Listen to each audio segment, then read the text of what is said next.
ना इधर ना उधर, सीधे मुद्दे पर नजर। और क्या है आज की खबर, आप देखना शुरू कर चुके हैं न्यूज़ 18 आपके पुनीत के साथ। तो आज खबर आई है यूक्रेन से, जहां पर यह दावा किया गया है कि यूक्रेन के खिलाफ रूस की तरफ से शुरू की गई जंग में अब दवा जैसी जरूरी चीजों को भी निशाना बनाया जा रहा है।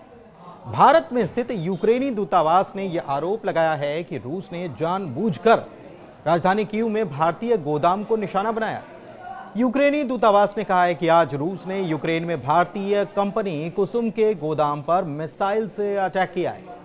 भारत के साथ खास दोस्ती का दावा करने वाला रूस जानबूझकर भारतीय कंपनियों पर हमला कर रहा है, यह भी कहा गया। इधर ब्रिटेन में यूक्रेन के राजदूत मार्टिन हैरिस ने भी दावा किया कि रूसी हमलों ने राजधानी कीव में एक प्रमुख फार्मा कंपनी के गोदाम को तबाह कर दिया है। हालांकि मार्टिन ने कहा कि हमला रूसी ड्रोन्स के जरिए किया गया, न कि मिसाइल से। उन्होंने सोशल मीडिया साइट एक्स पर पोस्ट भी किया और लिखा कि आज सुबह रूसी ड्रोन्स ने कीव में एक प्रमुख फार्मास्यूटिकल गोदाम को पूरी तरह से तबाह कर दिया, जिससे कि बुजुर्गों और बच्चों के लिए जरूरी दवाइयों का स्टॉक जलकर खाक हो गया। यूक्रेनी नागरिकों के खिलाफ रूस का आतंकी अभियान जारी है, वो आगे लिखते हैं। हालांकि भारत और रूस सरकार ने अभी तक इस मामले पर कोई आधिकारिक बयान नहीं दिया है। इससे पहले रूस के रक्षा मंत्रालय ने यह दावा किया था कि यूक्रेन ने एक दिन पहले उसके एनर्जी इंफ्रास्ट्रक्चर पर 5 हमले किए हैं। बताएं कि 2 हफ्ते पहले ही रूस और यूक्रेन में समझौता हुआ था, जिसमें दोनों देशों ने तय किया था कि एक दूसरे के एनर्जी इंफ्रास्ट्रक्चर पर हमला नहीं किया जाएगा और ब्लैक सी यानी काला सागर में जहाजों को सुरक्षित आवाजाही के लिए रास्ता दिया जाएगा। इसके साथ ही स्थायी शांति के लिए कोशिश की जाएगी। इसके लिए अमेरिका ने इसे लेकर यूक्रेन और रूस से अलग अलग समझौते भी किए और कई दौर की बातचीत हुई। बताएं कि शांति स्थापित करने के लिए बीते महीने ही अमेरिका और रूस के बीच सऊदी अरब के रियाद में 12 घंटे से ज्यादा बैठक हुई थी। ट्रंप के शपथ ग्रहण के बाद से ही दोनों देशों में सीज फायर को लेकर कई बार बातचीत हो चुकी है। पिछले महीने दोनों देशों ने एक दूसरे की कैद में मौजूद सैनिकों की अदला बदली भी की थी। दोनों के बीच 175 कैदियों की अदला बदली हुई थी। इसके अलावा रूस ने गंभीर रूप से घायल 22 यूक्रेनी सैनिकों को भी रिहा किया था।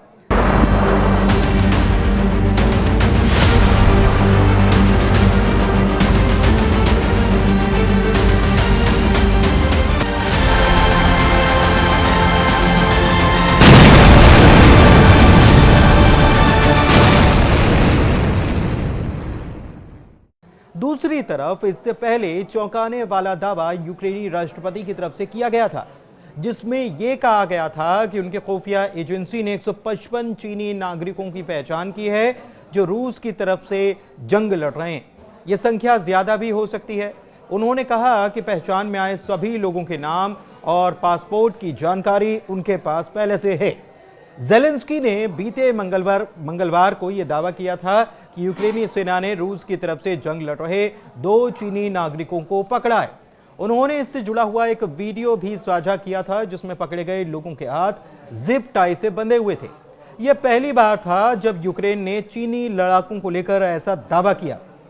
लेकिन ज़ेलेंस्की का इस बयान के पीछे कहने का मकसद यह रहा कि रूस अब चीन को भी इस जंग में खींचने की कोशिश कर रहा है और पुतिन पूरी प्लानिंग के साथ ये सब इसलिए कर रहे हैं क्योंकि वो ये चाहते हैं कि ये जंग केवल यूक्रेन नहीं बल्कि पूरे यूरोप तक फैल जाए। दूसरी तरफ इस मामले में चीन की तरफ से कड़ी प्रतिक्रिया भी देखने को मिली थी। चीन ने साफ कर दिया कि यूक्रेन के दावे में कोई सच्चाई नहीं है। हालांकि ज़ेलेंस्की ने यह दावा किया कि वे रूस में बंदी बनाए गए यूक्रेनी सैनिकों के बदले 2 युद्धबंदियों को देने के लिए तैयार हैं, लेकिन ज़ेलेंस्की के दावे को चीन ने खारिज कर दिया। चीन के विदेश मंत्रालय के प्रवक्ता लिन जियान ने बुधवार को यह कहा था कि इस दावे में कोई सच्चाई नहीं है। उन्होंने ये भी कहा गया उनकी तरफ से कि चीनी सरकार ने हमेशा अपने नागरिकों को जंग वाले इलाकों से दूर रहने और किसी भी तरह की ऐसी लड़ाई में शामिल होने से बचने के लिए कहा है। रूस यूक्रेन जंग में विदेशी सैनिकों की मौजूदगी के दावे पहले भी किए जाते रहे हैं, लेकिन इसे लेकर कुछ जानकारियां और भी सामने आई हैं जो काफी चौंका रही हैं। यूक्रेन के अखबार प्रावदा ने यूक्रेनी सेना का हवाला देते हुए बताया था कि चीनी नागरिकों को जंग लड़ने के लिए रूस की तरफ से बाकायदा पैसे दिए जा रहे हैं, लेकिन केवल यूक्रेन ही नहीं बल्कि रूस की तरफ से भी युद्ध के मैदान में किसी और देश के लोगों के होने के आरोप लगाए जाते रहे।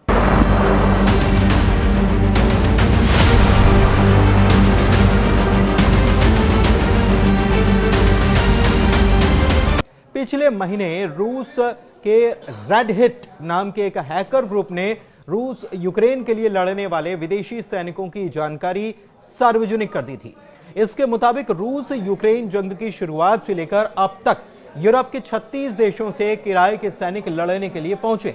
इसके अलावा भारत समेत एशिया के 22 देशों के नागरिक यूक्रेन की तरफ से जंग में मौजूद हैं। इस दावे के मुताबिक पड़ोसी देश पोलैंड के अब तक 2960 नागरिक यूक्रेन पहुंचे हैं। इनमें से 1497 की जंग में मौत हो चुकी है। अमेरिका के भी 1100 से ज्यादा सैनिक रूस के खिलाफ जंग लड़ रहे हैं और इनमें 491 की मौत हो चुकी। इससे इतर 2 हफ्ते पहले रूसी राष्ट्रपति व्लादिमीर पुतिन के काफिले की कार में धमाका हुआ था और यह धमाका खुफिया एजेंसी एफएसबी के मुख्यालय के बाहर ही हुआ था। यह लग्जरी लिमोजिन कार थी। रिपोर्ट्स के मुताबिक कार के इंजन में आग लग गई और फिर वो अंदर तक फैल गई थी। हालांकि जिस वक्त यह हादसा हुआ था उस वक्त यह कार पुतिन के काफिले में ना तो शामिल थी और ना ही पुतिन इस कार के आसपास ही थे। खास बात यह भी कि इससे 3 दिन पहले ही ज़ेलेंस्की की तरफ से बयान सामने आया था जिसमें उन्होंने कहा था कि जल्द ही पुतिन की मौत होने वाली है। उन्होंने यह भी कहा था कि पुतिन की मौत हो जाएगी और जल्द ही सब कुछ ठीक हो जाने की बात उन्होंने कही थी। आपको बताएं कि रूस बीते 3 सालों में यूक्रेन का लगभग 20% हिस्सा हथिया चुका है, उस पर कब्जा कर चुका है। राष्ट्रपति पुतिन यूक्रेन के 4 पूर्वी प्रांत डोनेस्क, लुहांस्क, जापोरिजिया और खैरसान को रूस में शामिल कर चुके हैं, जबकि रूस के कुर्स्क इलाके में दोनों सेनाओं के बीच में संघर्ष अभी भी जारी है। धन्यवाद।